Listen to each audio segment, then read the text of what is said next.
Olá, meus irmãos e irmãs de Ideia Espírita, vocês que nos acompanham aqui na Web Rádio Estação da Luz Natal, nosso muito obrigado e um beijo pela sua companhia. A nossa página Estação da Luz Espírita não tem fins lucrativos. O objetivo é a divulgação da doutrina espírita. É por isso que reunimos aqui esse acervo de matérias espíritas, livros da codificação, obras suplementares, entrevistas, palestras, entre outros trabalhos. Tudo isso com o objetivo de chegar até você através dos programas das Web Rádio Cristo Consolador de São Paulo e Web Rádio Estação da Luz de Natal, para atender suas necessidades de estudo, pesquisa e lazer. Tudo isso, como dissemos, sem fins lucrativos. Convidamos você agora para nos acompanhar em mais essa atração.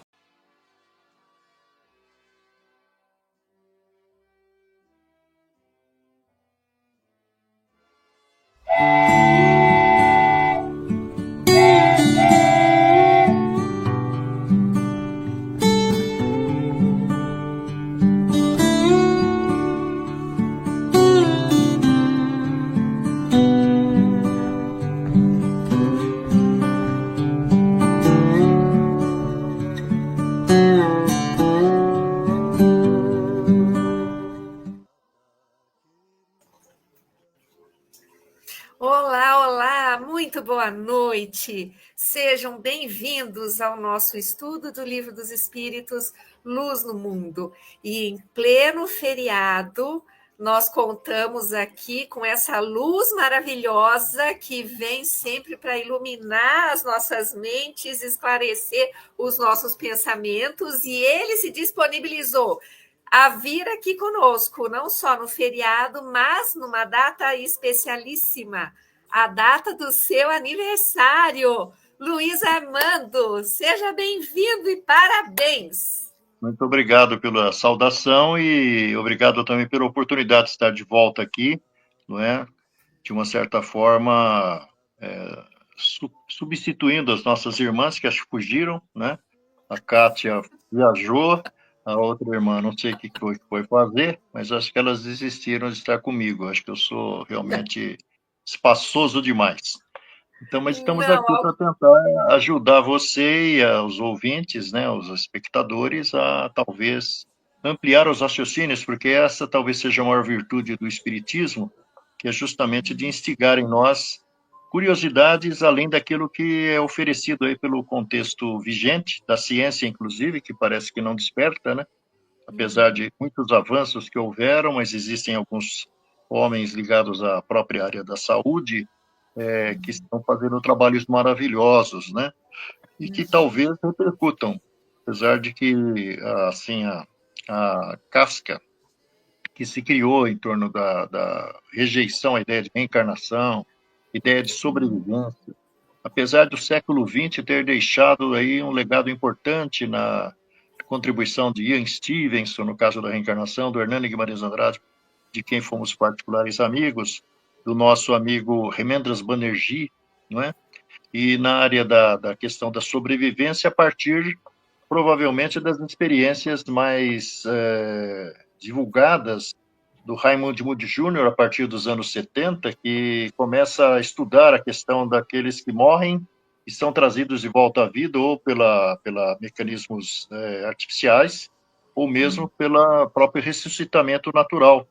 Não é? Ele escreveu um livro, Vida Depois da Vida, e depois ele vai nos trazer a contribuição também da Elizabeth Kübler-Ross, de quem era amigo, e que no outro extremo dos Estados Unidos, essa médica holandesa fazia também experiências similares, escreveu o livro Sobre a Morte e o Morrer, que é um livro importante, e que foi a mãe dos cuidados paliativos, que hoje estão aí, de uma certa forma, sendo adotados por algumas instituições da saúde, né, para ajudar aqueles que estão à beira da morte a morrerem relativamente sem medo, talvez confiantes, esperançosos que alguma coisa melhor virá. Maravilhoso.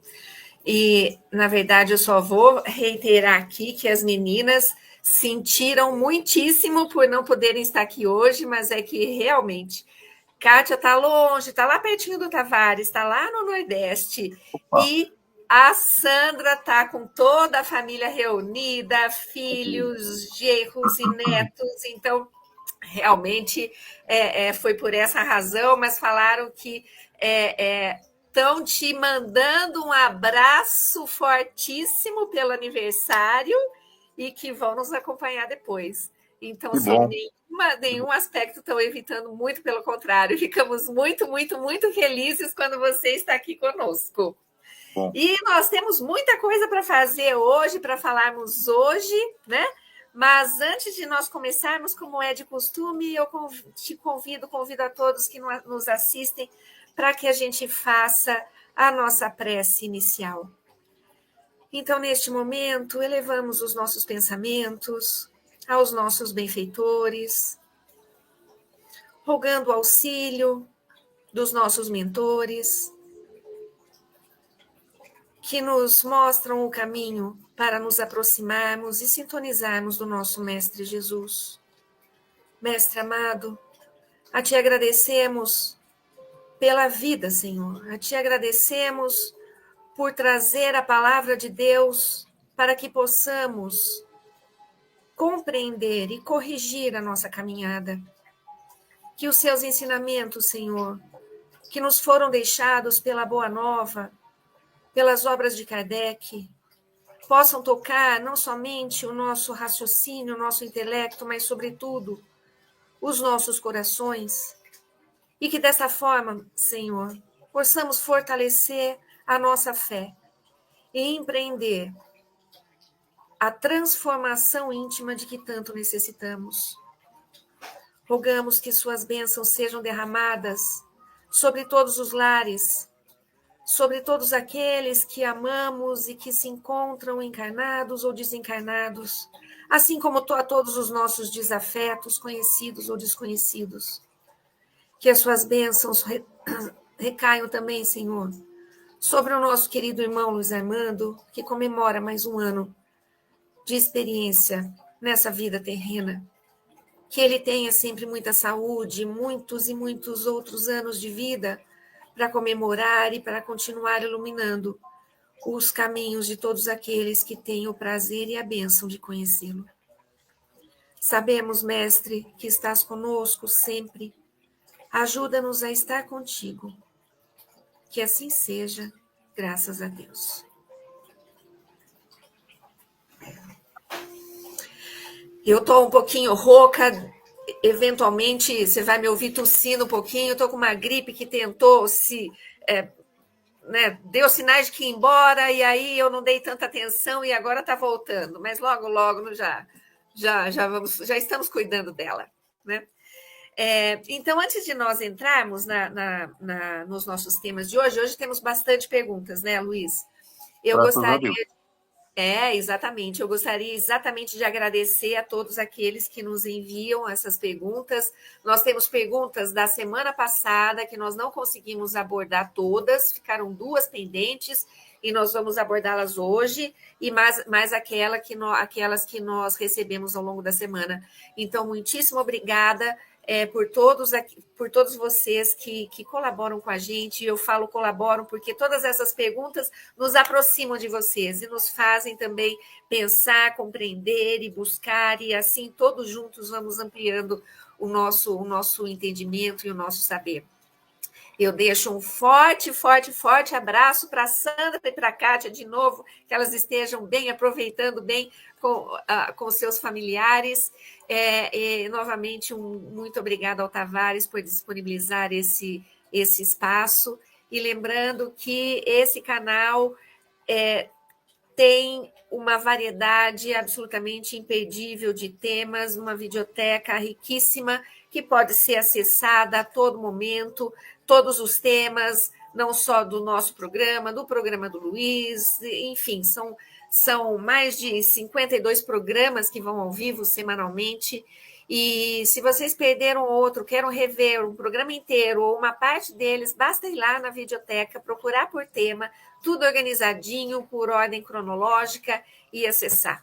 Vamos alimentar a nossa mente com algo que realmente nos auxilie no nosso crescimento íntimo. O nosso tempo aqui é valiosíssimo, foi planejado com muita amorosidade, com muita dedicação por toda a espiritualidade, E então vamos aproveitar essa experiência riquíssima. E olha só quem está conosco deixando a sua boa noite, Eurídice Saltini, lá de Portugal. Boa noite, Eurídice, querida. Quantas saudades. Muito obrigada por estar conosco, viu? Muito, muito obrigada. Um beijo enorme para você, para a Sônia e para todos aí. Então, as perguntas, antes que eu me esqueça, podem ser enviadas pelo chat ou então podem ser enviadas pelo número de telefone que vai passar nessa tarjinha preta aí, azul, olha só. E podem mandar ao longo da semana, que serão coletadas pelo Tavares e nos enviadas antes da nossa live. Que a Eurídice está dizendo que ela está se preparando para estar conosco pessoalmente.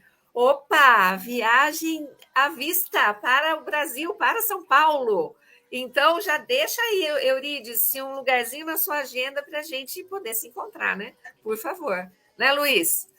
Sem dúvida. Eu espero que ela esteja na Casa do Caminho o dia que eu estiver lá, conduzindo algum trabalho, para que ela possa emprestar aquele ambiente tão iluminado a sua maravilhosa voz, que foi a forma como eu a conheci, né? Se oferecendo para fazer numa preparação de ambiente uma interpretação do Ave Maria. Nossa, que coisa mais linda. Ecoou em todo aquele prédio, né?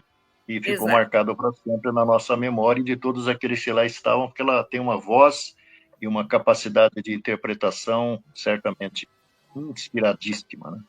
Sem sombra de dúvidas. Eu disse a mesma coisa para ela, que eu a conheci através da música lá na Casa do Caminho, e eu me referia a ela como a mulher da voz com voz de anjo. Nem sabia o nome dela, mas quem é aquela mulher com voz de anjo? Aí eu descobri que era a Eurídice. Muito, muito bom.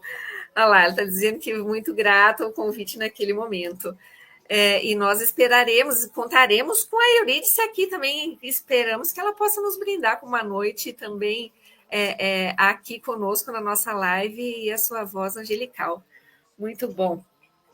Na semana passada, Luiz, tivemos uma aula maravilhosa que você nos deu sobre o povoamento da Terra, né? Falamos de Adão, que na verdade Adão não é uma pessoa, Adão dentro do Espiritismo nós entendemos como uma raça adâmica, né, que veio aqui para o nosso planeta a impulsionar a humanidade que aqui já se encontrava.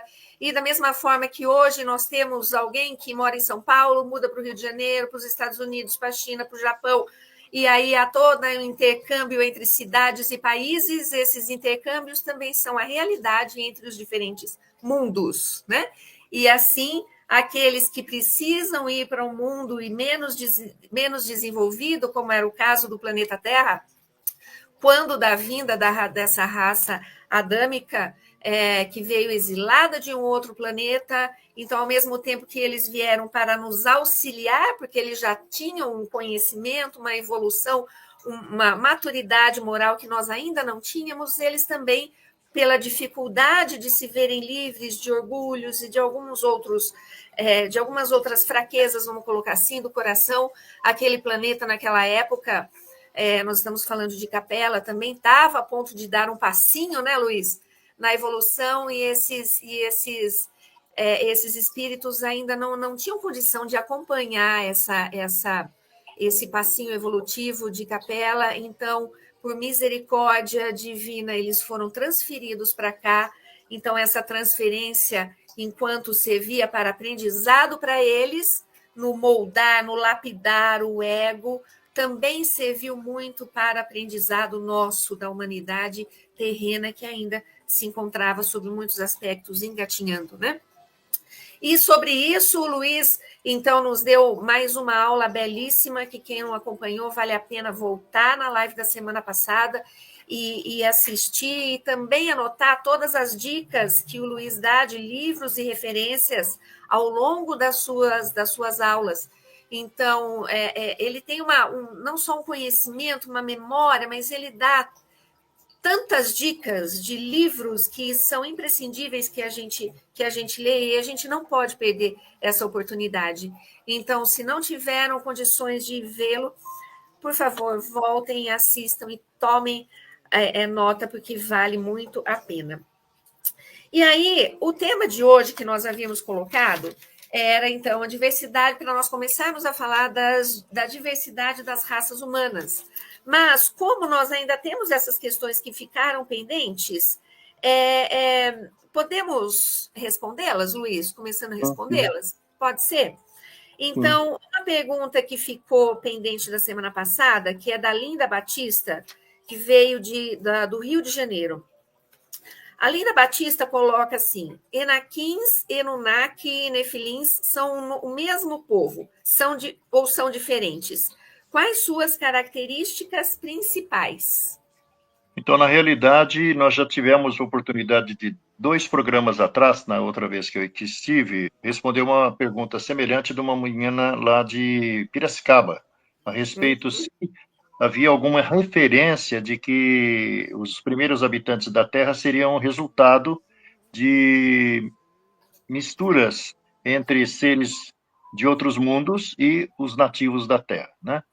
E como a gente recebeu a pergunta antecipadamente, a gente primeiro, talvez, assim, não tivesse conteúdos para oferecer, mas aí os meus assessores espirituais mandaram eu dar uma olhadinha lá na Bíblia, que é o documento mais antigo do lado ocidental da Terra, embora a gente saiba, hoje já tive a oportunidade de falar lá, quando era só você e eu que fizemos os primeiros programas, a indicação de um livro intitulado Da Bíblia aos Nossos Dias, que inclusive tem em PDF no computador, que foi organizado por um cara chamado Mário Cavalcante de Mello, parece advogado, mas é um livro extraordinário que vai mostrar que a Bíblia, né, na verdade, que é um conteúdo produzido por volta do ano 350, 360 da era cristã, por um cara chamado Jerônimo, a pedido do primeiro Papa, que é chamado Damaso, e ele buscou reunir todos aqueles conteúdos a partir do Torá, que é o livro lá que o livro.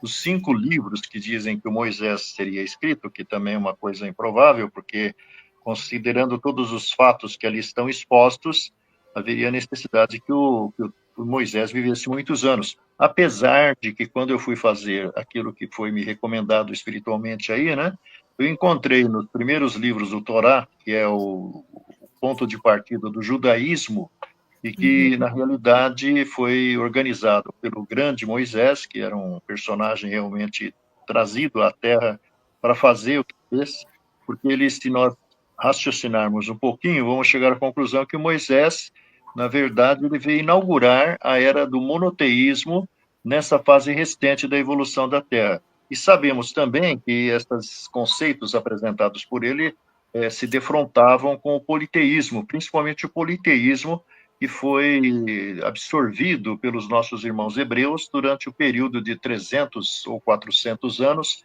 em que estiveram sob o domínio dos egípcios, né? Então, na realidade, o Moisés organiza o Torá, Gênesis é o primeiro dos livrinhos, e quando a gente foi vasculhar ali, a gente descobriu que no Gênesis, capítulo 6, versículo 4, há uma afirmação ali precedendo outras explicações de que naquele tempo havia gigantes na Terra. Os gigantes, na verdade, estão inseridos dentro desses 4 conceitos apresentados pela nossa irmã, porque hoje se fala muito nos sumérios. Os sumérios foi um povo que viveu ali na Mesopotâmia, na região entre o rio Tigre e o rio Eufrates, mais ou menos uns 8.000 anos antes de Cristo. E, provavelmente, os sumérios também enquadram-se dentro daquela dinâmica, daquela sistemática que os que controlam os bastidores da evolução se fazem ou se utilizam, né? Como aconteceu com os exilados de Capela, que, na verdade, não é um planeta, é um sistema, tem uma estrela chamada Capela, e um daqueles planetinhas lá, como está acontecendo no sistema solar agora, com a nossa Terra maravilhosa, eles, na verdade, não conseguiram tirar média 5 lá no Enem, e foram remanejados para a Terra com a concordância do grande comandante daqui, chamado Jesus, não é? Então, na verdade, eles para cá vieram e inseridos entre o povo hebreu, porque a história que foi posteriormente revelada em 1938 pelo grande espírito conhecido como Emmanuel, dizem que está reencarnado novamente, né? E que foi o parceiro do Chico desde 1927, quando o Chico recebe a primeira mensagem psicografada no dia 8 de julho, até o final da vida do Chico, um pouquinho antes, né? Porque, segundo informações de alguém muito próximo do Chico, o Emmanuel ter reencarnado em 2000, e o Chico Xavier vai morrer em 2002, no dia 30 de julho, né? No final da Copa do Mundo daquele ano. Então, o Emmanuel, em 1938, ele, depois da inspirada ideia que o nosso irmão X, o grande Humberto de Campos, teve, porque o que acontecia, contextualizando-se o livro Brasil, Coração do Mundo, Pátria do Evangelho, nós vamos descobrir historicamente que o Brasil estava, para variar, num imbróglio aí por conta de políticos, né? Havia uma discussão política, a Câmara dos Deputados era ali no Rio de Janeiro, que era a capital da República ainda, até 1960, quando surge Brasília. Então, na verdade, discutia-se se o Brasil deveria seguir o caminho do socialismo, do capitalismo ou do comunismo.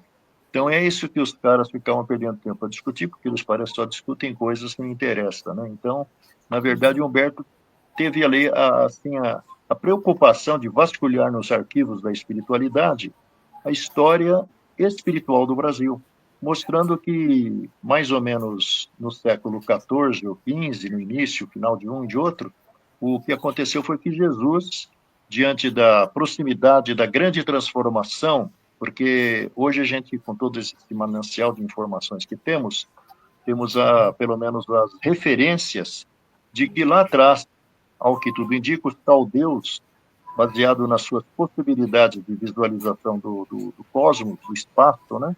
Eles haviam, de uma certa maneira, identificado, em função dos planetas que eles viam, porque nós hoje temos apenas 8 planetinhas, tinha 9 lá, mas o Plutão foi caçado porque era menor, né, no planeta anão, né? Então, na realidade, nós temos apenas 8, mas eles visualizaram 12. Então, o que aconteceu? Eles pegaram o tempo que o sistema todo levava para dar uma volta em torno de si mesmo, chegaram a 25.960 anos, parece um número assim, grande, né? E dividiram aquele número por 12, que eram os planetas que eles visualizavam, e criaram aquilo que se chama justamente os ciclos evolutivos da Terra, que dá mais ou menos 2.160 anos. Então, nós estamos no final de um ciclo, que é sob a regência de Peixes, estamos entrando na era de Aquário, né? Que é o novo ciclo. E nesse ciclo que está terminando, era para ter acontecido muita coisa boa, mas o homem, predominantemente ainda muito atrasado, conforme diz o Santo Agostinho, lá no capítulo 3 do livro Evangelho segundo o Espiritismo, quando Kardec vai nos explicar o que Jesus quis dizer para aqueles pobres pescadores humildes que o seguiam na noite que precedeu ali a sua prisão, e depois aquela tragédia que registrou, né? Então, Jesus, naquilo que convencionou-se, acho que a partir do século XIII, convencionou-se a chamar capítulo 14, versículo 26, Jesus está indo assim, os caras já estavam meio sem chão, né? Porque já viam que Jesus estava meio diferentão aquele dia, desde cedo, né? É o momento em que acontece aquele digamos assim, passeio de Jesus com seus discípulos, pede para alguns aguardarem um pouco, segue em frente com mais 2 ou 3, pede para esses 2 ou 3 aguardarem ele ali no determinado ponto, Pedro era um deles, e segue mais à frente, ele vai conversar com Deus, né? E vai, na realidade, pedir para Deus, se fosse possível, afastar-se dele aquele cálice, que viu até aquela música do Chico Buarque, que fez muito sucesso, né?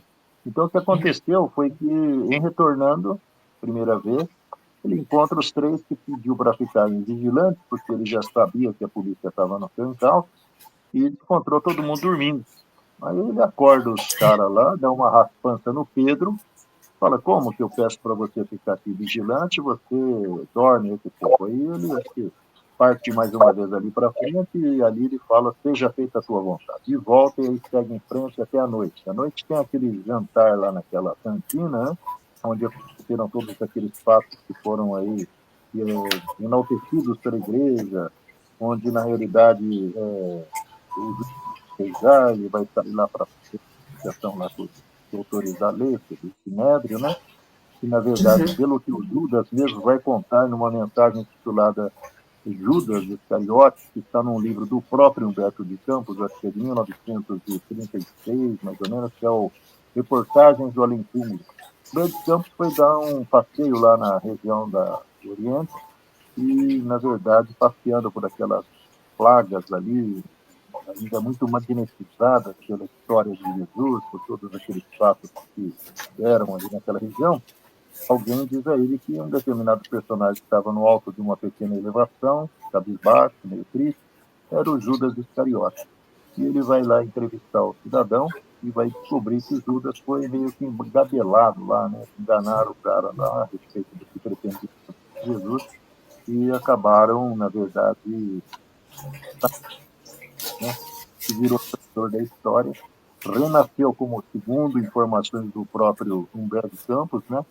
Ele vai nascer como Joana d'Arc, para pagar da sua lembrança aquele terrível acontecimento que foi protagonista, e, na verdade, ele vai se livrar de muitas dessas culpas, né?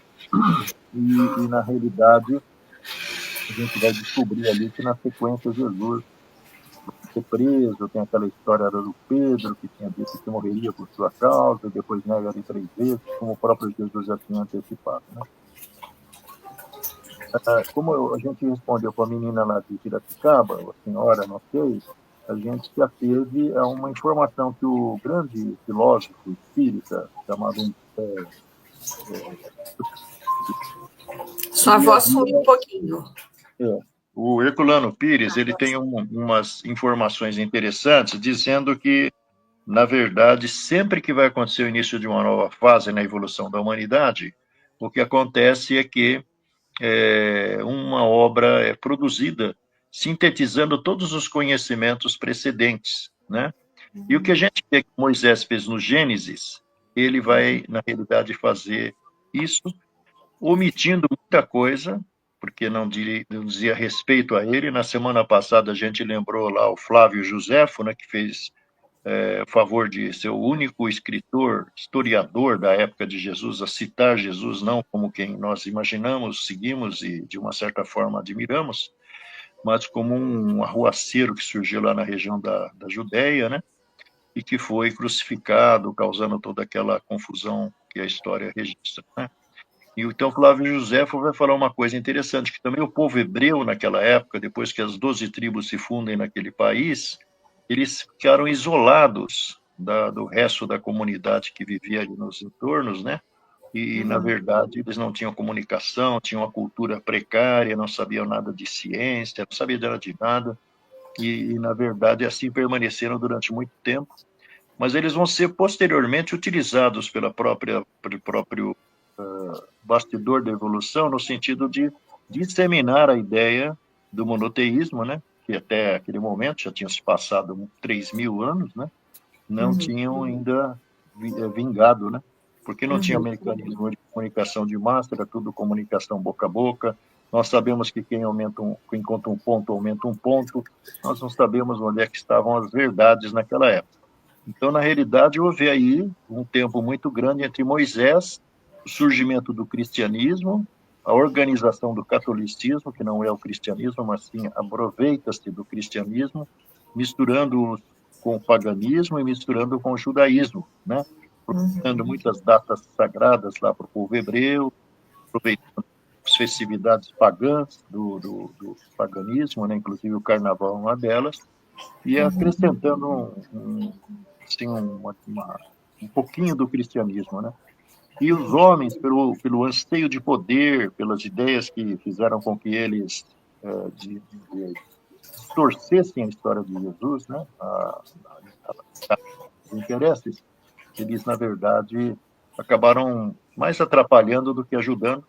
Foi necessário, segundo o nosso querido Hermínio Miranda diz, num livro intitulado As Marcas do Cristo, fazer com que o Paulo de Tarso, que era o Saulo, que virou cristão, e também não abandonou totalmente o judaísmo, até porque a gente vê nas suas cartas que assim, a distância que ele mantinha lá do elemento feminino era muito grande ainda, né?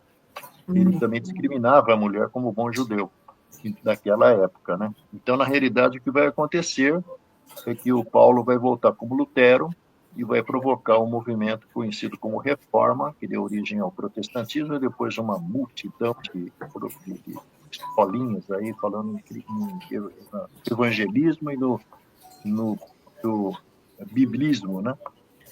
Porque o que o nosso amigo Moisés fala no capítulo 6, versículo 4 do livro A Gênesis, naquele tempo havia gigantes na terra. O que são gigantes? Bom, os sumerianos, depois que os homens conseguiram interpretar a escrita cuneiforme, gravada nos cilindros de barro, descobertas lá pelos nossos irmãos arqueólogos, né?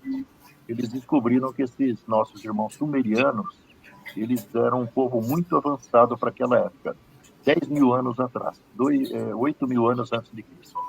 Porque eles não apenas inventaram a escrita, como também inventaram a roda, como também inventaram as práticas agrícolas de uma certa forma racionalizadas, inventaram irrigação, sem falar num monte de outras coisas. E eles diziam, né, que eles eram filhos dos que vieram do céu, segundo hoje os caras falam aí nas pesquisas que são feitas sobre os sumérios, baseado na escrita cuneiforme gravada nos cilindros de barro. Quando eles falam nesses gigantes, os nossos irmãos hebreus os chamavam os Néfilins, que eram pessoas de uma estatura. Mas ela não está só no Gênesis, ele vai aparecer em outros livros do Antigo Testamento, como o livro Números, no capítulo 13, versículo 33.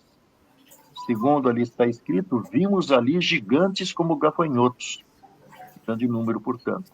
No livro de Samuel, número 2, nós vamos encontrar no versículo 21, no capítulo 21, versículo 22, 4 nasceram de gigantes em Gate.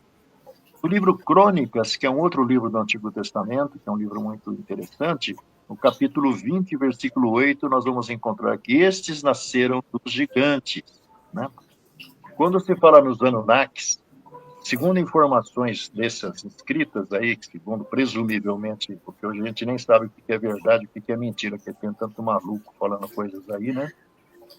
Informações, os nossos irmãos, que são esses que deram origem aos gigantes, cruzando com as terráqueas, que acharam, segundo informações, na verdade o que acontece é que eles eram liderados por um rei, qualquer coisa assim, chamado Anu, A-N-U, Anu.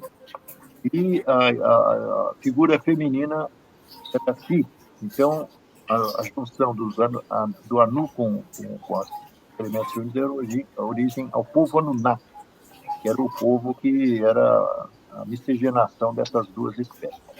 Que teriam vindo de um planeta chamado Nibiru, né?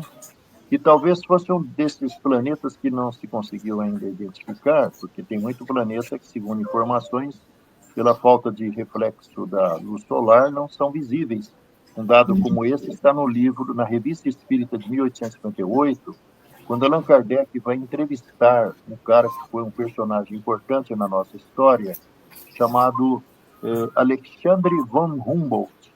Von Humboldt é o cara que na escola de geografia, não sei se é da sua geração, da minha era, ele fazia parte daquela conteúdo que os professores de geografia nos passavam e falava sobre esse grande cientista que passou pelo Brasil, ficou 5 anos enfurnado na Amazônia, e que foi o cara que construiu o mapa climático da Terra.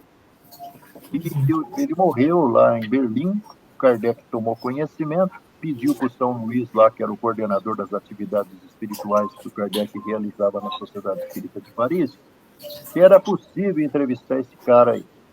Faziam 9 dias que ele tinha morrido.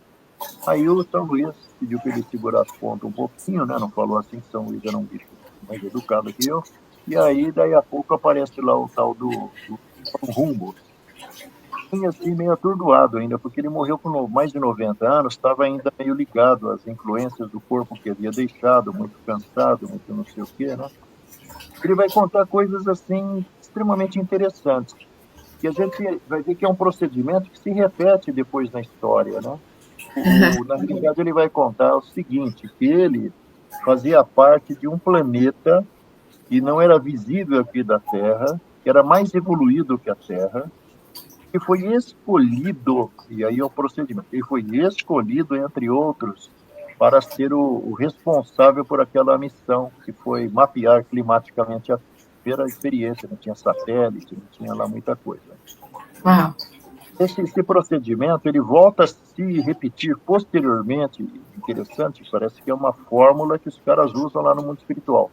Quando André Luiz, que foi o cara escolhido para fazer o que fez, nos 13 livros que produziu, ele, na realidade, segundo consta, é o Carlos Chagas, o grande sanitarista brasileiro, que teve que se esconder atrás do pseudônimo André Luiz, e ele escolheu indicando o irmão do Chico, que estava dormindo no quarto em que o Chico dormia também, que, na verdade, o Carlos Chagas não podia se identificar, porque o Chico Xavier e a editora que publicou lá o livro do Humberto Campos estavam uma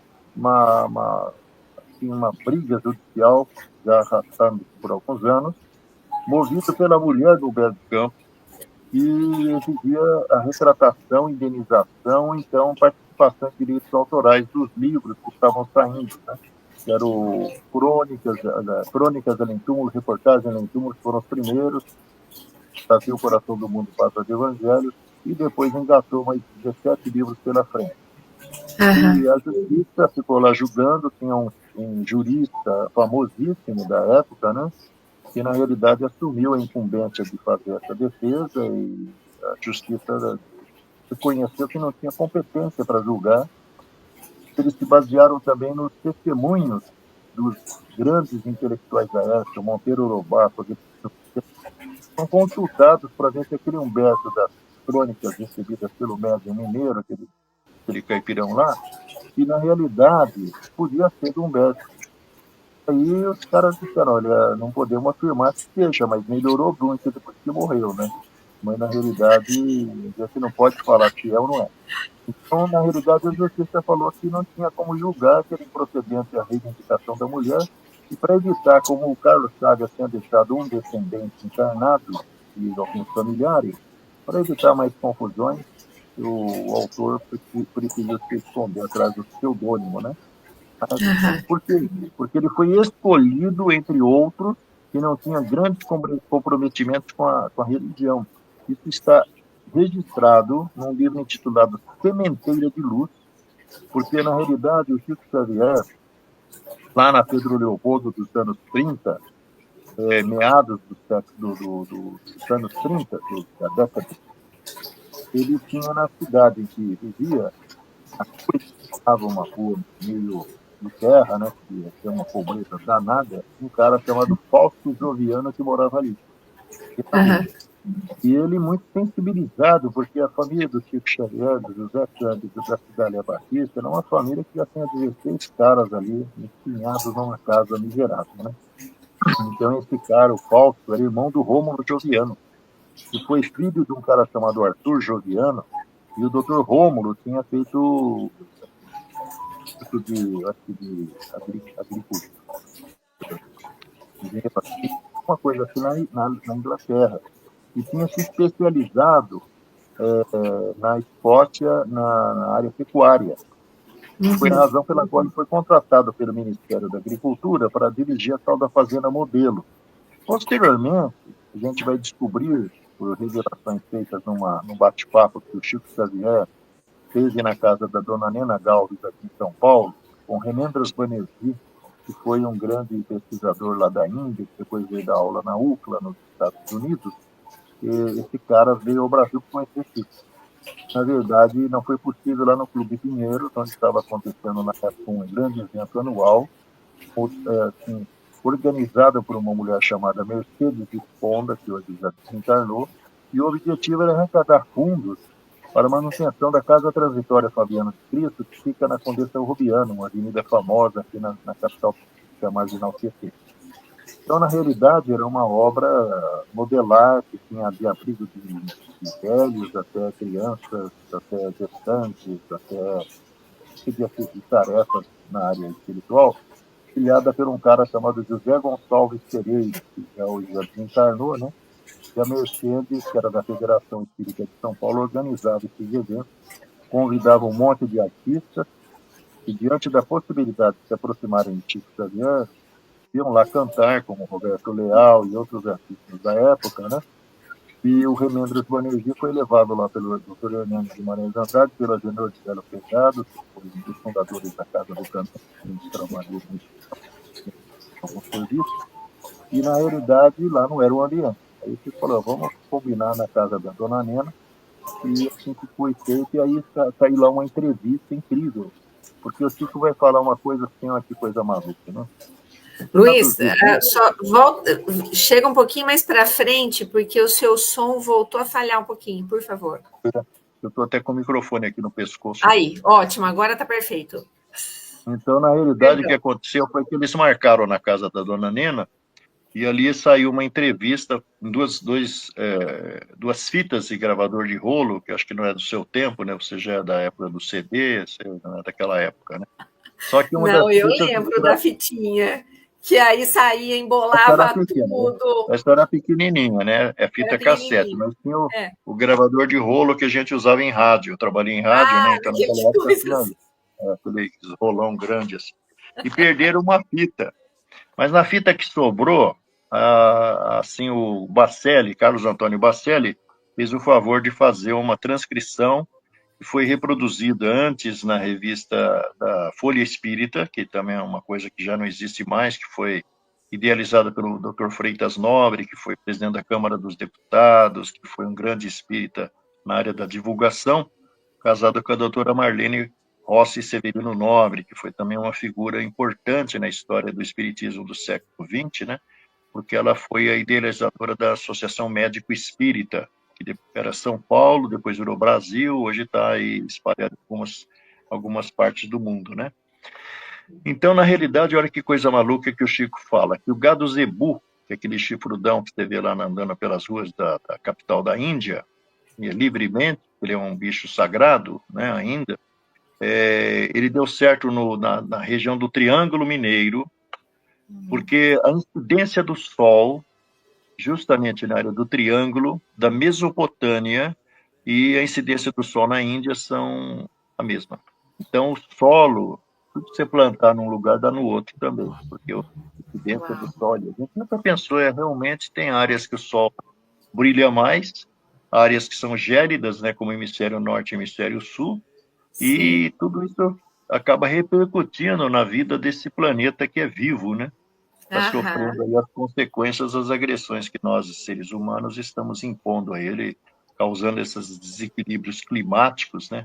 Que pode ou não ser causa disso, porque também existem informações, não só aqui pelo Brasil, mas também lá pelos Estados Unidos. Eu estou lendo um livro de um cara chamado Gordon Mitchell Scallion, que é um engenheiro eletrônico, e tem uma história fascinante, né? Porque ele estava fazendo uma reunião de negócios lá em 1970 e alguma coisa, e de repente ele é engenheiro eletrônico, estava vendendo alguma coisa lá e perdeu a fala.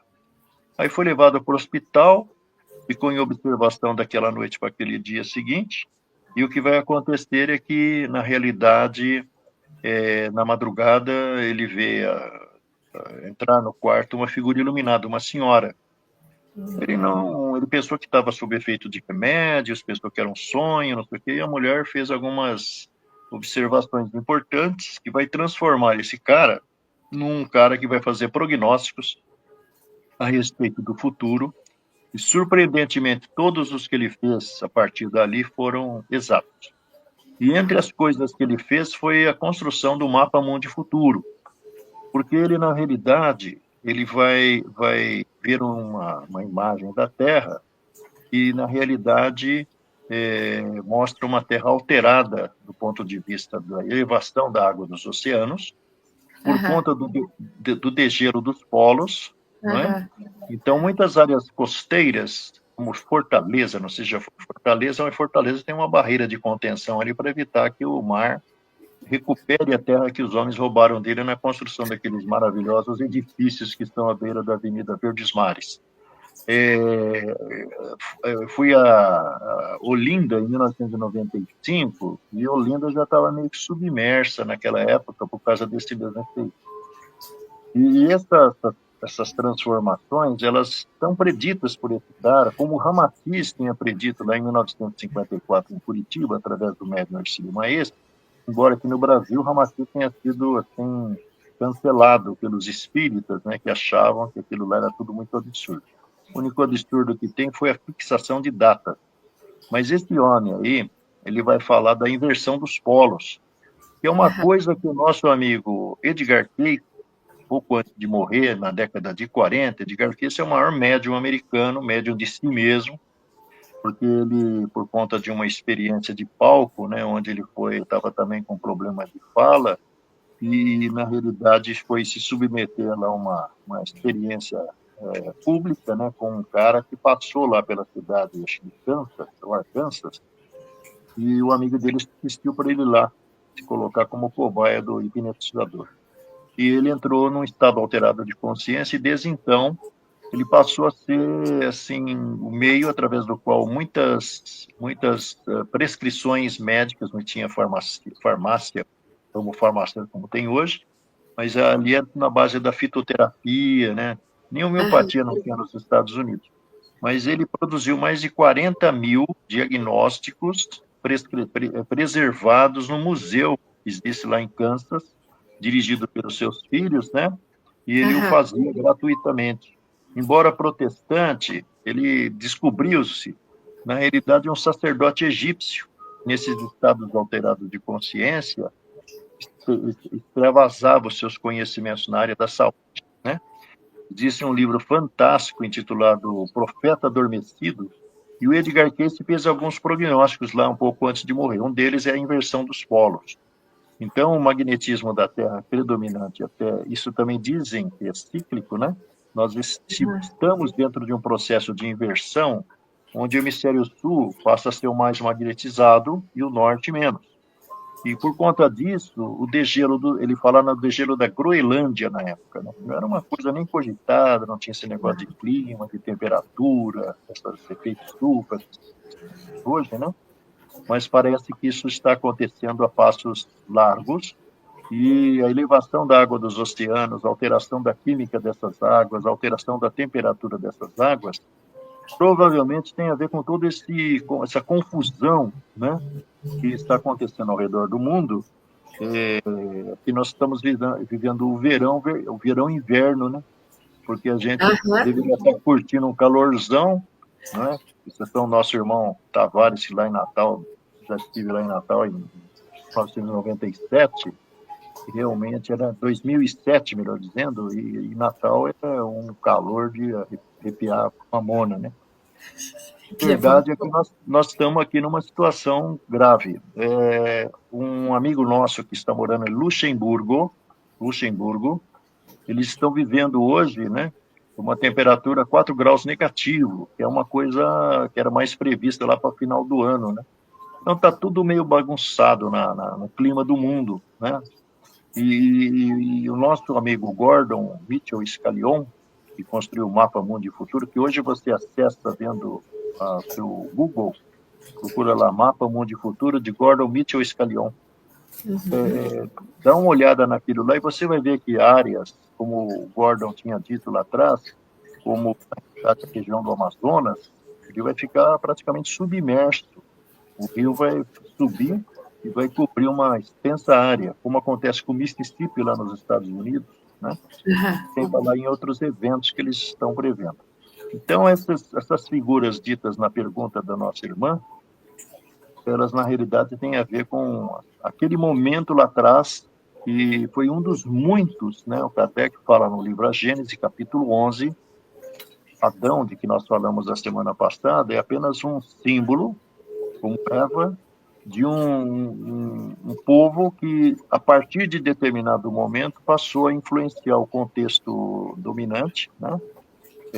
Influenciando, porque os exilados de Capela, pelo que o Emmanuel vai esclarecer, no ano de 1938, no segundo semestre, de Campos tinha lançado o Brasil, o Coração do Mundo, já por causa daquelas confusão política, ele foi buscar lá no plano espiritual qual a destinação histórica desse país que nos abriga agora, né? Somos naturalmente oriundos daqui. E, na verdade, o nosso amigo Emmanuel foi buscar os arquivos da história da humanidade recente, né?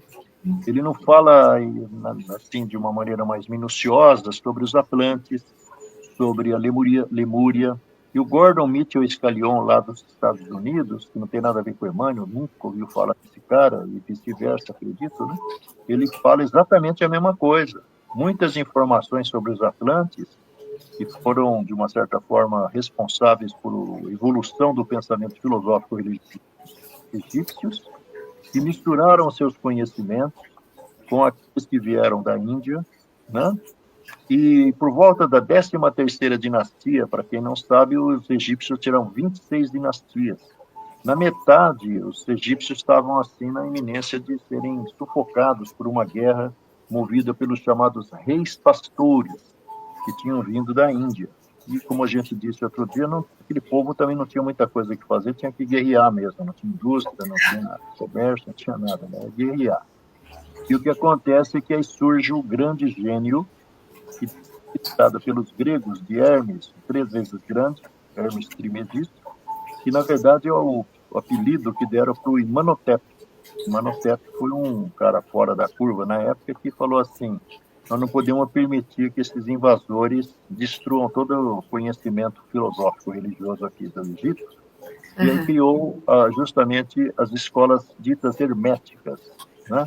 Na realidade, deram origem ao esoterismo. E ao longo dos séculos que vieram, passou Jesus, chegamos ao século XX, segundo informações, né, em algumas obras que a gente teve a possibilidade de ler, em volta de 1930, quando justamente essa questão do mudança do polo magnético da Terra intensifica-se e começam a acontecer grandes inundações, grandes furacões, grandes terremotos pelo mundo, né? Parece que houve uma intensificação desses processos geofísicos.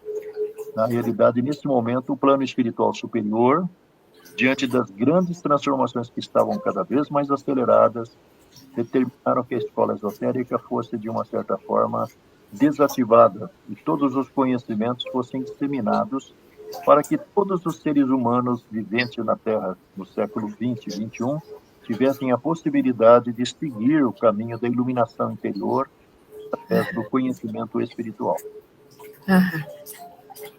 Sumiu a voz. Vai a voltar. Voz. Voltou. Porque às vezes eu mexo o cabeção e o microfone acho que não capta. E aí a gente fica aqui meio na expectativa da ansiedade, porque a gente não quer perder tanto conhecimento. E semana passada já deu esse imbróglio aí, né? Depois eu fui ouvir, fiquei assim, chorando no canto de arrependimento. E hoje eu tomei algumas providências para ver se melhorava, mas parece que ainda não deu certo. Não, mas eu acho que às vezes é o microfone mesmo, a posição, às vezes, né, dá uma dobradinha, esses microfones são muito sensíveis, mas estamos te ouvindo perfeitamente bem. Então tá bom. A Eurídice está perguntando se isso tudo, então, faz parte do processo de regeneração.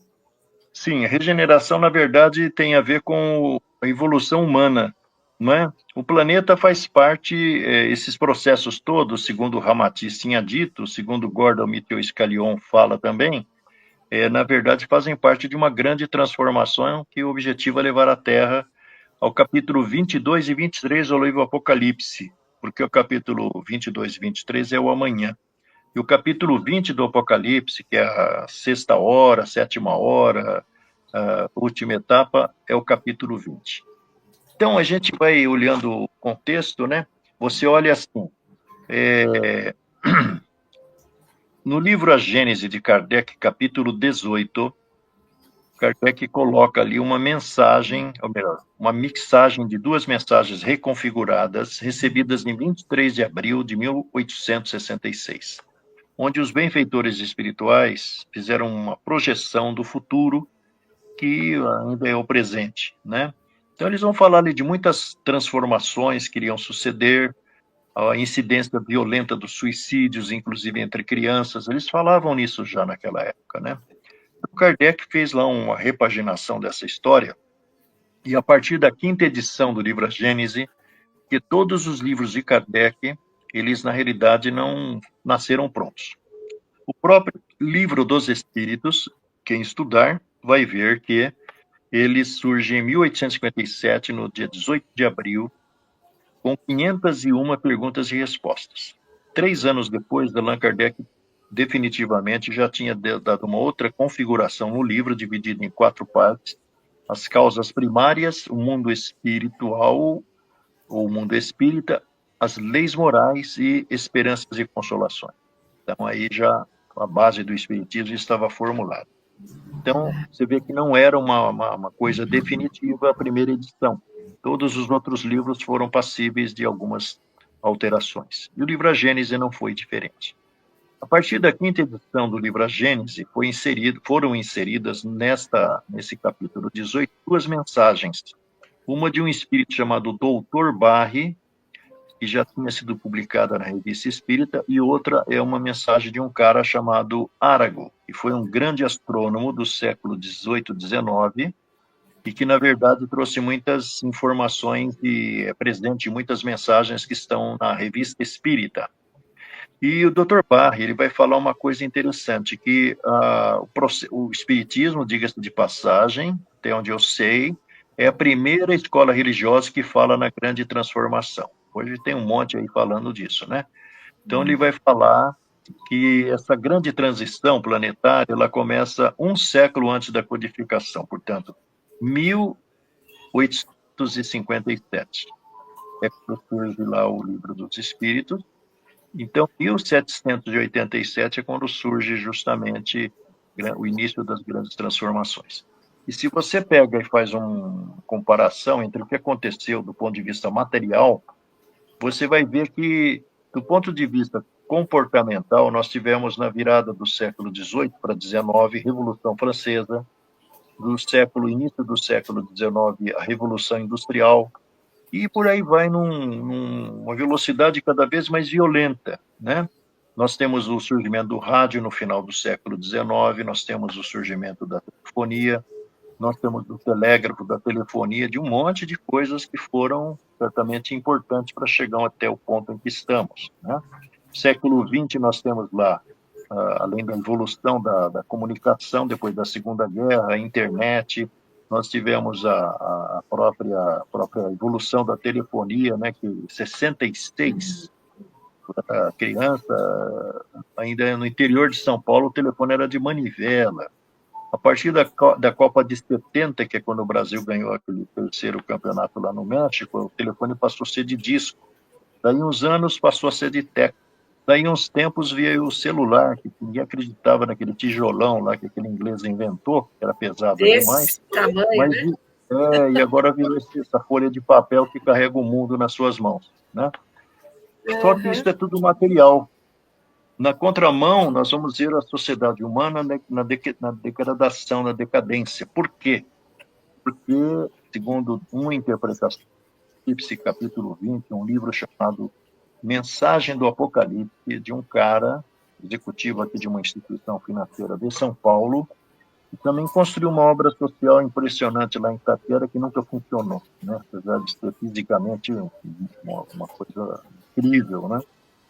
O que acontece é que esse Nelson Lobo de Barros foi aprender grego, né? O Evangelho de João é o único escrito em grego. Por que o único escrito em grego? Porque o João foi um médium do Espírito Santo, e quem anotou aquilo lá foi um cara chamado Própolis, que era tiete do João, que acompanhou o João desde o ano 68, quando o João foi notificado que ele tinha que sair fora lá de Jerusalém. Ele foi para Roma, onde ele começa a fazer as suas pregações nas catacumbas, que era onde era possível fazer, porque o cristianismo era uma proposta proibida, e aí foi preso.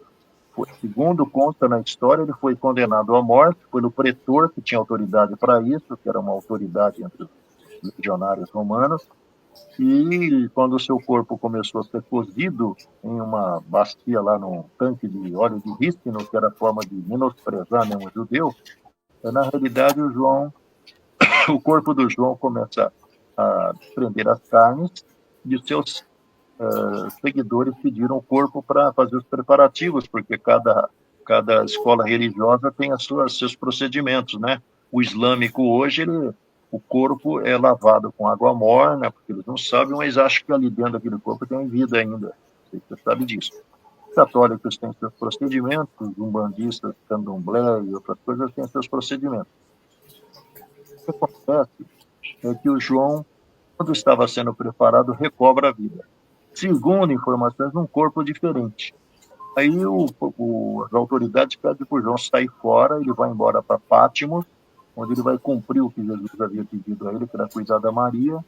Quem já foi à Turquia sabe que lá na Turquia, lá existem muitas construções evocando a figura de Maria de Nazaré, né? Até o túmulo dela.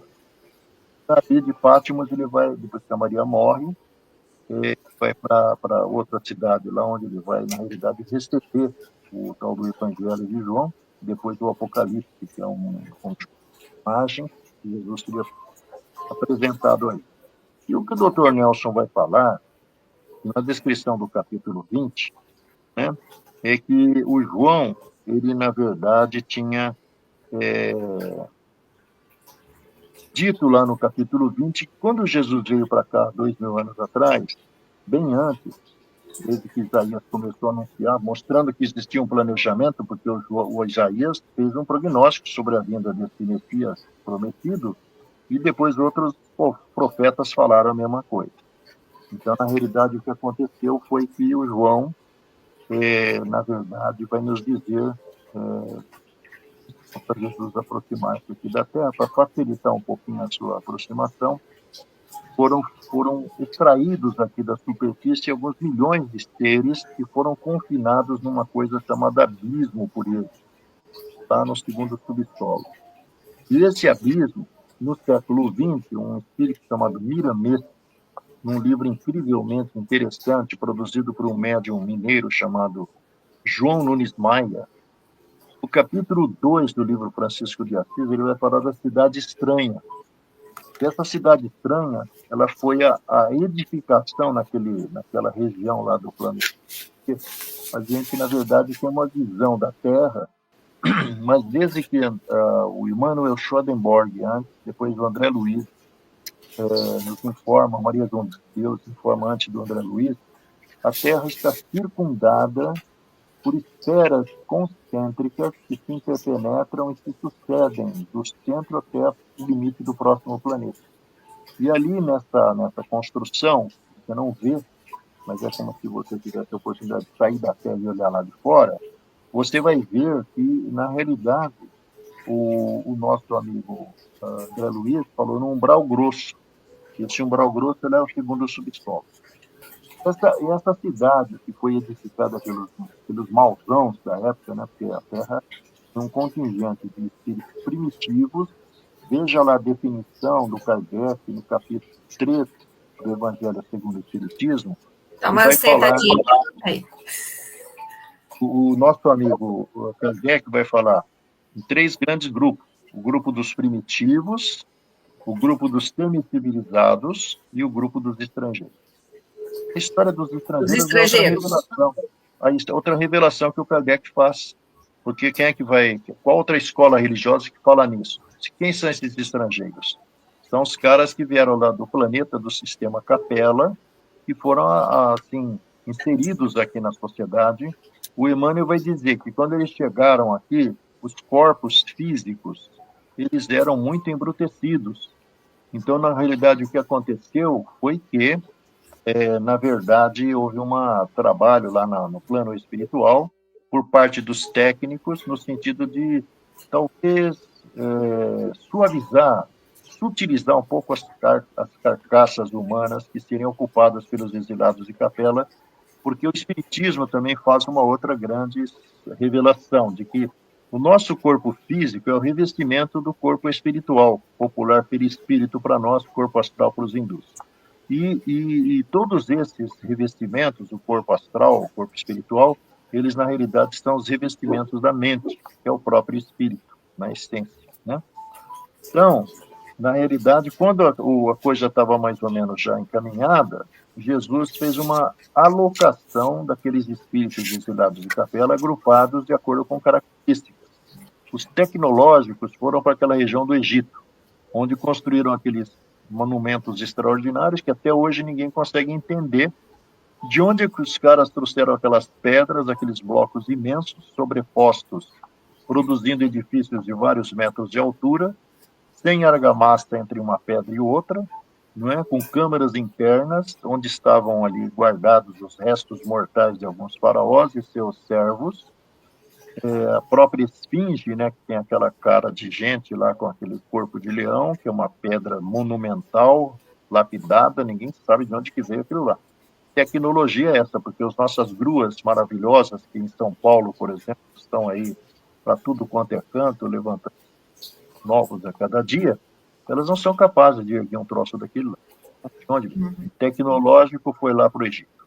Passaram lá as 26 dinastias, muitos deles foram embora.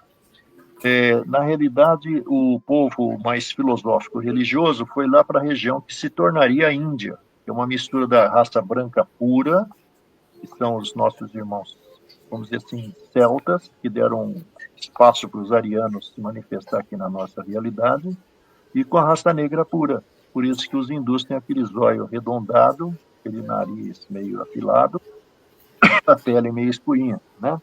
Então, os filósofos e grandes religiosos de lá foram ali e deram a sua contribuição, deixando, talvez, por conta da própria imperfeição moral que carregavam em si, alguns registros lamentáveis. O Emmanuel fala isso no livro A Caminho da Luz.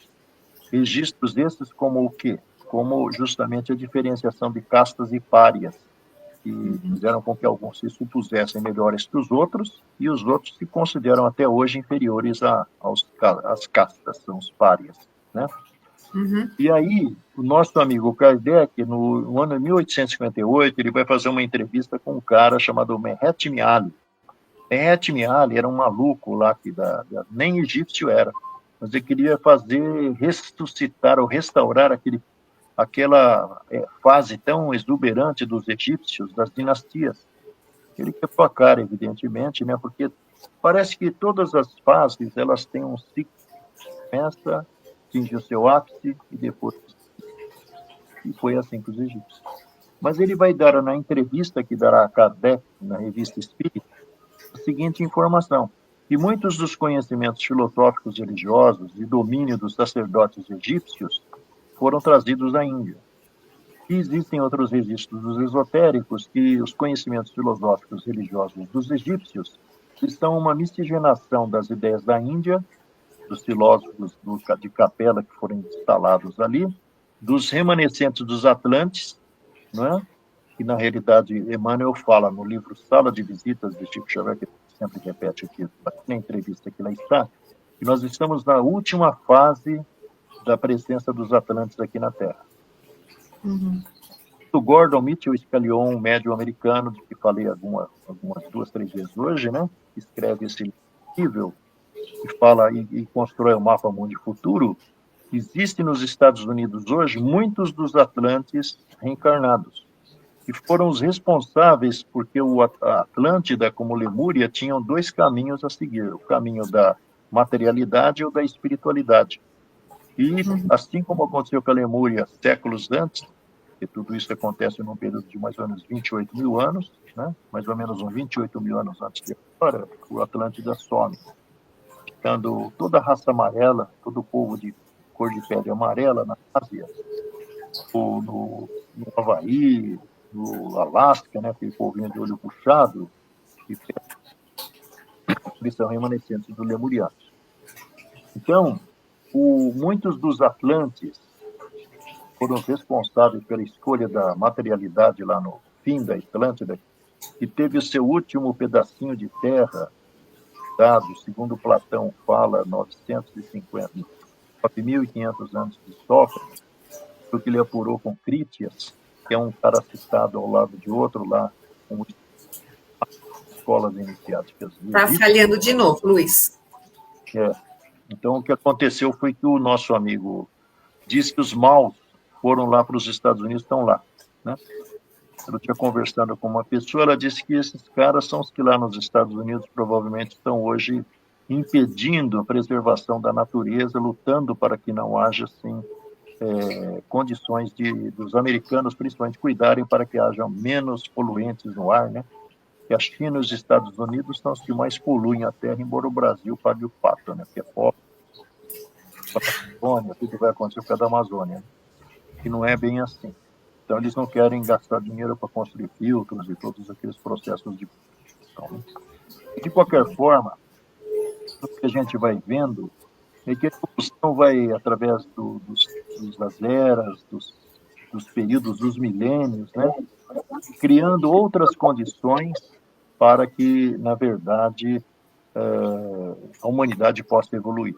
Embora nós, ainda espíritas, que somos uns privilegiados, que tivemos acesso a essas informações e teríamos acesso a muitas outras se a gente buscasse interiorizar o que já está aí, porque os conhecimentos, ao que tudo indica, eles são transferidos para nós, como Jesus fala no próprio Evangelho, no próprio Evangelho segundo o Espiritismo, Kardec repete, os conhecimentos só vão ser acessados quando nós incorporarmos o que já foi trazido.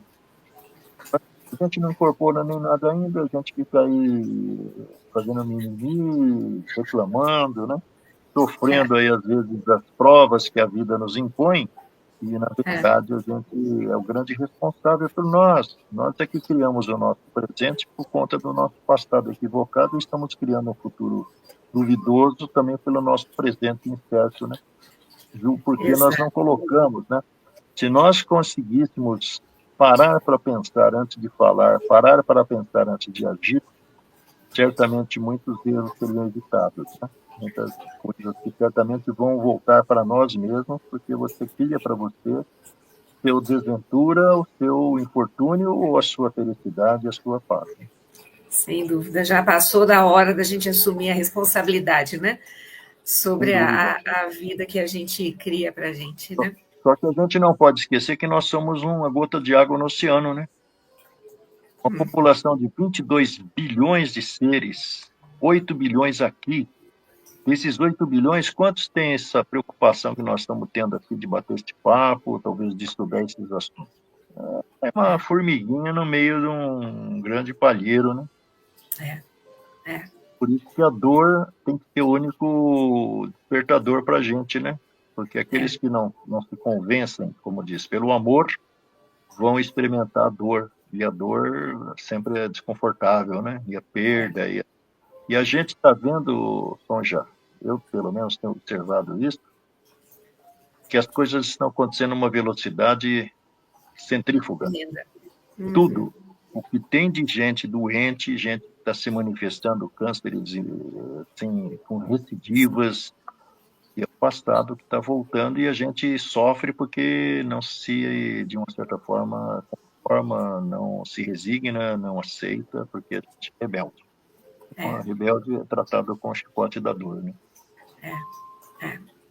Está aí uma outra grande lição que a gente tem que aprender, né?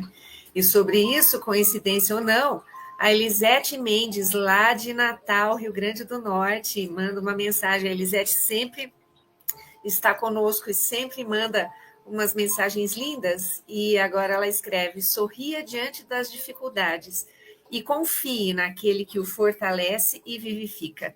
Se nós não tivermos fé, se nós não confiarmos, não tivermos a convicção de que nós não estamos ao léu, realmente é muito, muito fácil a gente se deixar levar pela ansiedade e pelo desânimo e por tudo, né? Luiz, dentro disso que você estava falando, bom, e como eu falei, né, eu já nem sei mais quantos livros aqui eu já anotei de dicas. Alguns são repetidos, que eu já tinha anotado, inclusive já comprei, a minha lista só cresce, vai saber quando é que eu vou dar conta de ler tudo que eu tenho dos livros que você fala e que eu só vou juntando. Não, eu vou lendo também, não sou só... Mas a minha compulsão por adquirir livros é maior do que minha capacidade de lê-los, então tá aí uma coisa que eu tenho que trabalhar. Você também citou a Revista Espírita, então, mais uma vez, reforço aqui, porque o Luiz tem um programa juntamente com o Regis, que vai ao ar todos os domingos, a leitura da Revista Espírita, imperdível, vai ao ar domingo, 9 horas da noite, mas fica lá gravadinho para a gente poder acessar a hora que for, não dá para perder. E dentro dessa sua explicação maravilhosa, eu acho que você já abordou algumas questões aqui que nos foram levantadas, Luiz. Uma delas veio da Adelaide, daqui da Vila Mariana.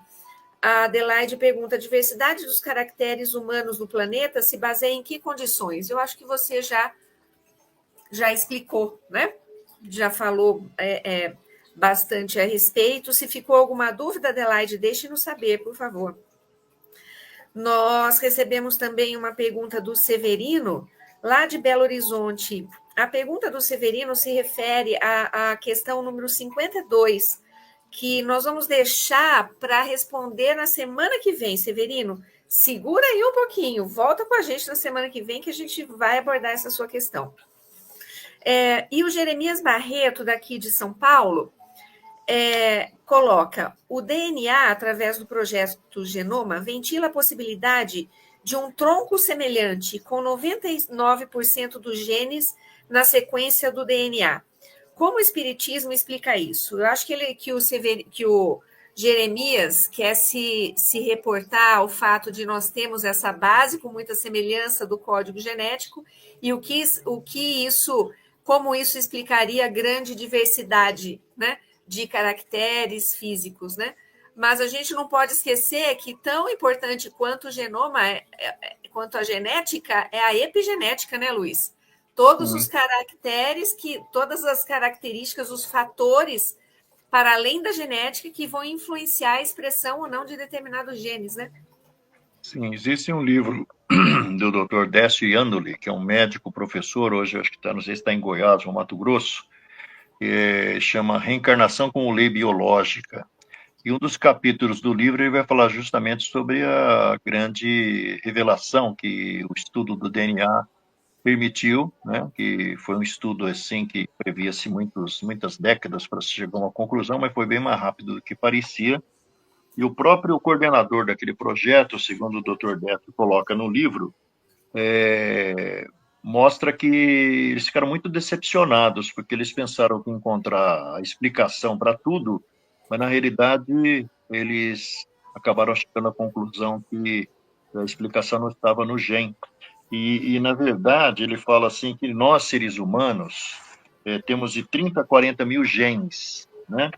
Apenas pouco mais de um terço do que se estimava. E ele fala também, sabíamos que a mosca da banana tem 13 mil genes, e um verme nematódio, que parasita o intestino humano, tem 19 mil. Então, na realidade, os cientistas chegaram à conclusão que não é por aí que eles vão conseguir entender. E o Décio Iandoli fala nesse mesmo livro que a história do determinismo genético, que era o que eles supunham que realmente poderia explicar tudo, não vale, né? Diz também que o chefe da Francis Collins, que era o grande coordenador do projeto Genoma, sua conclusão chegou a afirmar que isso é uma facada no orgulho da nossa espécie. Eles achavam que a explicação. Podemos continuar de cabeça erguida, sabendo que temos apenas uns poucos genes a mais que um verme? Estou frustrado, né?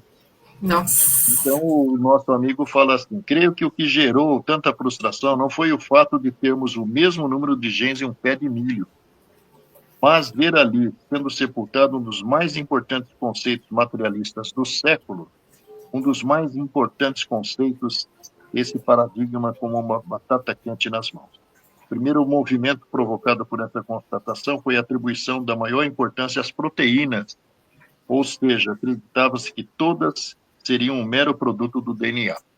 No fim, chegaram à conclusão que deve existir alguma outra força por trás, e o Décio Iandoli fala que provavelmente essa explicação esteja justamente na aceitação de que existe uma outra força por trás da máscara que nós usamos, de revestimento chamado corpo físico, que a gente chama de espírito, né?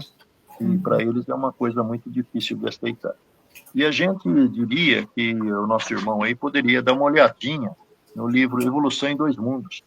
Evolução em Dois Mundos é um livro, assim, imperdível, né? Produzido entre dois médiums fantásticos. Um era, inclusive, um acadêmico de medicina chamado Valdo Vieira, que hoje já desencarnou tanto quanto Chico Xavier, e que é um livro que tem uma história bacana também para Chuchu, sabe por quê? Chico morava em Pedro Leopoldo, o Dr. Valdo morava em Uberaba, onde ele fazia faculdade de medicina. Então, nas noites de terça, o Dr. Valdo recebia um capítulo ímpar e o Chico Xavier recebia o capítulo par. Eles não sabiam qual era do André Luiz. E aí, em janeiro de 1959, no dia 5, ficou claro que esse exercício era para haver uma afinização entre os dois médiuns com o espírito, não é? E vai produzir, através deles, logo depois da Evolução, o livro Mecanismos da Mediunidade, que é um livro que faz uma análise comparativa entre a eletricidade e as forças do espírito, não é? Interessantíssimo esse livro, onde o Dr. Valdo e o Chico vão falar sobre coisas como sonhos, como é que funciona isso, fenômenos mediúnicos, né? Né? Mas o interessante é que o Valdo e o Chico ainda vão produzir mais um livro logo depois. Em 62, eles vão produzir um livro, porque a gente tem, assim, analisando o que aconteceu com a sociedade humana, quando o Dr. Nelson Lobo de Barros fala que aquele povo do abismo, principalmente a massa maior, começa a subir para a superfície, porque lá na descrição do Apocalipse está dito assim: aquele povo que foi tirado aqui da atmosfera mais próxima de nós, daquilo que o André Luiz vai chamar de espaço das nações, no próprio Evolução dos Mundos, na segunda parte, é uma faixinha assim, que envolve o planeta, onde tudo é igual aqui, ou muita daquilo que aqui há veio de lá. E depois existem as áreas, principalmente para baixo, ou além, dentro do conceito de sobreposição de dimensões, ou sobreposição vibratória, né? Existem as áreas de sofrimento, né? Onde são as colônias espirituais, só para a gente ter uma referência, como o Vale dos Suicidas, lá da Dona Ivone, do Amaral Pereira, no livro Pelo Castelo Branco, onde estão as regiões de sofrimento do pessoal dependente químico, que está lá no livro Driblando a Dor e Consciência, do Luiz Sérgio.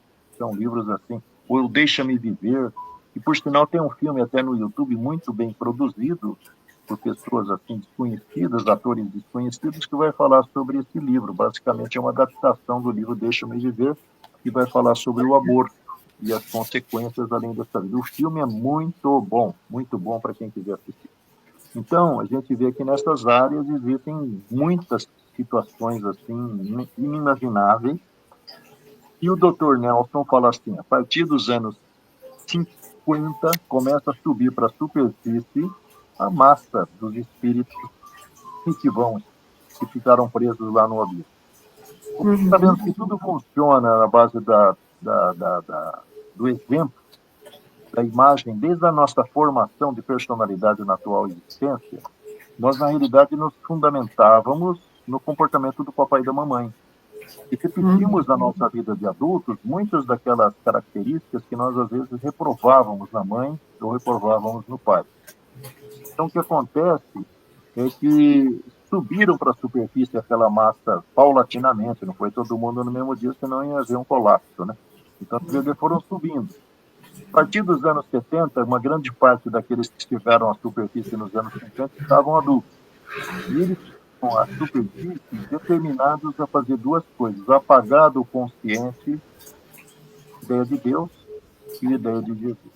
Essa era a missão deles. Eles não vinham fixados em nenhuma escola religiosa. Está lá no livro que eu acabei de citar aí, né? Sobre o Apocalipse, a mensagem do Apocalipse, da editora Pensamento. Na realidade, eles começam a mostrar as garras a partir dos anos 70. Porque olha o que acontece na Terra, do ponto de vista social, comportamental, coletivo, a partir dos anos 70.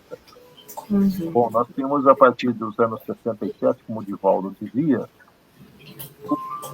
a origem da droga no mundo ocidental. Veio trazido da Ásia, por conta do Vietnã, trazido pela população negra que foi mandada para lá para ver se diminuía um pouquinho, porque os americanos, na verdade, estavam com essa intenção, e trouxeram no caixão dos soldados que voltaram a droga com autorização dos superiores, e isso virou isso que está aí hoje. Essas apreensões de toneladas de drogas, agora inventaram a cocaína preta, que o cachorro não consegue cheirar, que não consegue ser identificada por aqueles procedimentos de testes químicos que são feitos. Então, a engenhosidade humana, quem faz isso aí? A gente que veio lá do terceiro andar ou a gente que veio lá do subsolo? A gente que veio do terceiro andar. Paralelamente a isso, o que acontece? O sensorial, porque o livro Evangelho segundo o Espiritismo diz que no princípio da nossa caminhada evolutiva, simples e ignorantes, nós vamos repetindo existências de curta duração, depois de uma duração um pouco maior, e vamos dando vazão ao quê? Instinto no começo. Numa fase posterior, a sensação. E dentro do conceito da sensação, nós vamos encontrar o sentimento. E no ápice dele está o amor. Só que nós estamos ainda em sensação e sentimento. Então, o que acontece? Nos anos 70, o sensorial passa a ser assim, exacerbado. Da mídia eletrônica, por exemplo, do cinema, então nós vamos ver o quê? O sexo. Porque o sexo é uma força assim, indiscutível, né? Que arrasta a pessoa para a queda. Para as quedas morais, para os hoje feminicídios, todas essas coisas bárbaras que a gente vê na sociedade. Agora, quem são os agentes disso? Então, eles vieram aqui, então você vai ver na televisão, que vai transformando nos nossos lares e levando através das novelas infanto-juvenis, como Malhação e outras mais, a exacerbação do sexo irresponsável, degringolando no aborto, degringolando, às vezes, nas filhas que não se constituem, né? Porque o sexo vai arrastando o jovenzinho, adolescente, para procedimentos que resultam, muitas vezes, em engravidamento. Às vezes, conectando ele com o passado. Né? Existe uma descrição, um livro intitulado, mais um livro para você, um livro intitulado Um Novo Dia, do Paulino Garcia. Paulino Garcia é um cara que, na realidade, nos anos em que aconteceu lá aquela experiência lamentável do governo Collor, ele era assessor do Antônio Cabreira, que era o ministro da Agricultura do Collor. Então, na realidade, o Paulino vinha de Brasília a São José do Rio Preto, onde ele residia, e sofreu um acidente e foi embora para o plano espiritual, voltou. Esses acidentes, a gente vai aprendendo com as cartas de Chico Xavier, que é uma coisa assim, riquíssima de informações, obedecem a um plano, a um planejamento. Então, Paulino Garcia foi de embrulho. E acontece que ele foi acolhido por um povo ali da região de Uberaba, sob a direção de um ex-professor da faculdade de odontologia, chamado Odilon Fernandes, que vai se valer da mediunidade do próprio Bastelli, ou então da contribuição do Dr. Inácio Ferreira, que foi um psiquiatra importante na história do espiritismo, que na cidade de Uberaba, muito antes do Chico Xavier aparecer por ali, médico, que passou ali desde 1959, no dia 5 de janeiro, o nosso amigo Inácio Ferreira estava terminando a sua vida física aqui. Ele organizou, dirigiu e fez acontecer o Sanatório Espírita de Uberaba, com o concurso de uma médium extraordinária, da qual pouco se fala, chamada Maria Modesto Cravo. Essa mulher construiu o sanatório, empregou o nosso irmão e ajudou ele a fazer, na época que a psiquiatria não tinha o desenvolvimento que tem hoje, um tratamento alternativo, que era o tratamento da desobsessão, a moda daquelas que se pratica nas casas espíritas hoje. Isso deu origem, em 1946, a um livro incrível chamado Novos Rumos da Medicina, que o próprio Dr. Inácio pagou com o dinheiro do bolso dele para ser publicado, seguido de um outro livro também fantástico, intitulado A Psiquiatria em Face da Reencarnação, mostrando que os transtornos psiquiátricos reais, agudos, aqueles que levavam o cara para o sanatório, né, que hoje já não leva mais, porque não tem nem sanatório, agora é tudo ambulatorial, o cara vai ser atendido no domicílio. Então, naquela época, o caso psiquiátrico era agudo e não tinha outra alternativa senão o confinamento, né? Depois de uma classificação, de uma avaliação, O doutor Inácio foi gigante nessa área.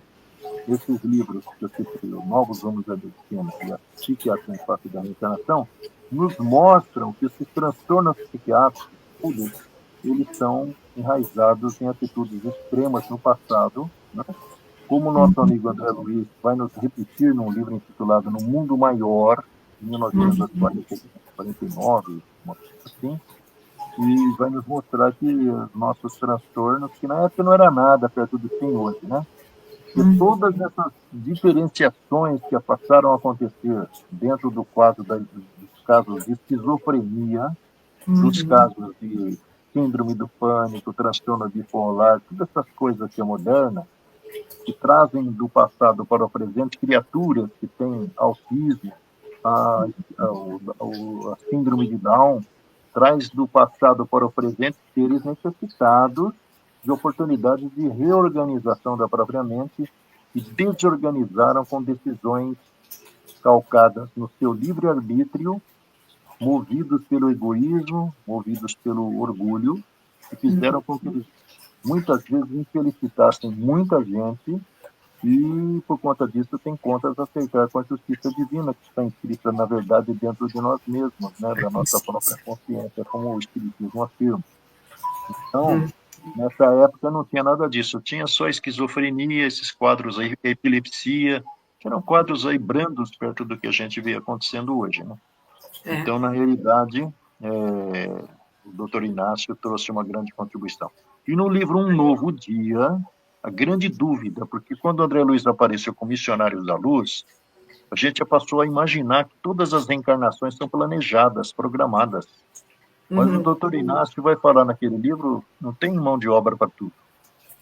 Quem vai ser contemplado com esse planejamento, essa programação, são espíritos que já têm maturidade, espíritos que têm provavelmente a possibilidade de interferir no coletivo positivamente.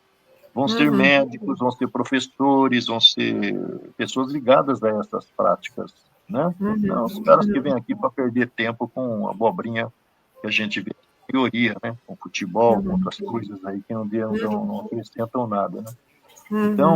Então esse é outro conceito. E no livro Imagens no Além, que é um livro posterior, que o Chico Xavier participa muito com a dona Igorina Cunha, nós vamos aprender muita coisa sobre o quê? Reencarnação compulsória. Eu sou, vamos dizer, o Malsão da história, sou o Ritter da história. Como é que é? Eu sou o Marquês de Sade, como o Manuel Filomeno de Miranda nos apresenta no livro Sexo e Obsessão através do Divaldo. Muito bom esse livro. Nós vamos ver como é que aquele cara que fez tantos excessos no uso do seu poder, do seu dinheiro, né? Felicitar pessoas, voltou na existência presente, né? Do ponto de vista assim, de construção da própria mente e das deformidades do seu corpo. Como já são 20 horas e 55 minutos, você já deve estar falando assim, esse cara não para de falar. Não, por mim a gente continuaria aqui na nossa conversa, mas daqui a pouco o Tavares vai nos derrubar aqui da sala. Se a gente não subir no trem, a gente fica para trás, né? Então não podemos perder esse trem, ficar na estação, não, vamos seguir com esse trem aqui. Maravilhoso. Bom, vocês estão vendo que informação, conteúdo é o que não falta aqui, né? E por falar em Imagens no Além, eu recebi hoje esse livro juntamente com outros 3 que foram dicas suas. Então, a pilha está crescendo. Bom de ler, porque é rapidinho, é curtinho.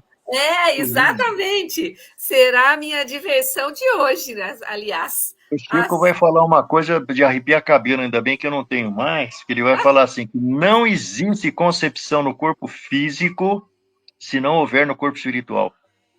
Como? Lê lá que você vai ver que ele falou isso. Agora, isso é para a gente pensar, porque também o Espiritismo vai trazer tudo de mão beijada, né? A gente tinha que pegar e se concentrar no assunto, né?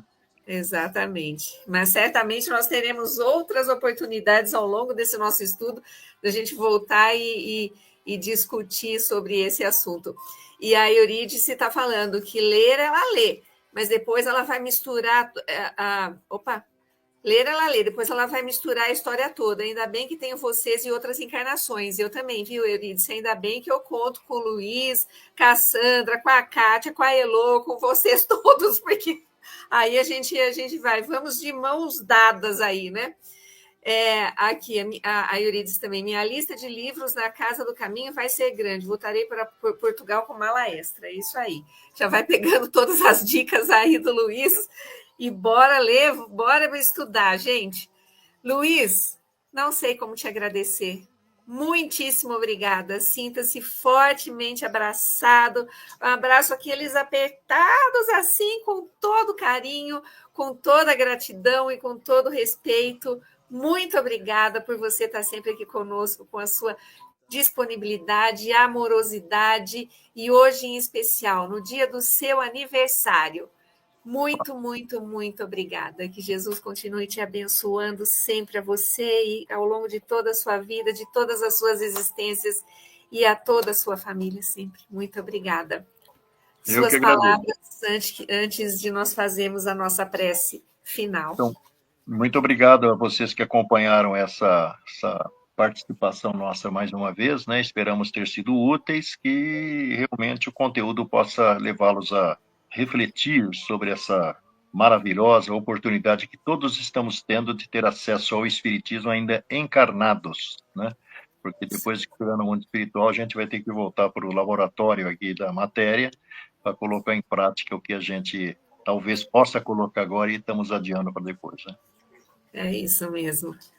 É isso mesmo. Vamos aproveitar o nosso tempo, vamos aproveitar a nossa vida, porque ela é muito preciosa. Obrigada, Eurídice, obrigada, Tavares, obrigada a todos aqueles que estão conosco, que estiveram conosco e não mandaram suas mensagens. Obrigada, Elisete, e obrigada a todos aqueles que enviaram as perguntas. Ficaram 2 pendentes, nós vamos abordá-las nas próximas semanas. E continuem mandando as suas perguntas. Obrigada, Tavares. Então, mais uma vez, eu convido a todos para que nos unamos em prece, uma prece de agradecimento, Senhor. Agradecimento por toda a oportunidade de renovação da vida que nos é concedida por amor e por misericórdia divina. Por essa vida que se renova a cada amanhecer, Senhor, a cada respiração. E rogamos, ajuda-nos a ter sabedoria e discernimento para que possamos empreender essa luta de que tanto necessitamos para a nossa melhoria moral. Novamente rogamos que as suas bênçãos recaiam sobre o nosso querido Luiz Armando, com muita, muita gratidão por tudo que ele tem feito, pela doutrina espírita e por tantos seres que, na verdade, nem ele talvez saiba quantos corações, quantas almas já foram tocadas pelos seus ensinamentos, pela sua disponibilidade, Mestre. Que ele possa ser coberto de bênçãos, que toda a sua família, da mesma forma, receba essa chuva de bênçãos que desce do seu amor, dos benfeitores espirituais. E rogamos novamente que todos os lares sejam banhados pelo amor, pelo diálogo, pela compreensão, que todas as crianças sejam conduzidas por mãos amorosas, que todos os adolescentes, Senhor, e jovens tenham discernimento e façam boas escolhas, e que todos os adultos e idosos tenham sabedoria e resignação. Dá-nos, Senhor, a humildade de reconhecer tudo aquilo que nós necessitamos mudar em nós, assim como a coragem e a fé, para que, guiados por Ti, possamos empreender essa luta interna que nos aproximará pouco a pouco de Ti. Sabemos, Mestre Jesus, que estás conosco sempre. Ajuda-nos a estar contigo por toda a nossa trajetória. Que assim seja. Uma boa semana a todos e que possamos nos encontrar na próxima quinta.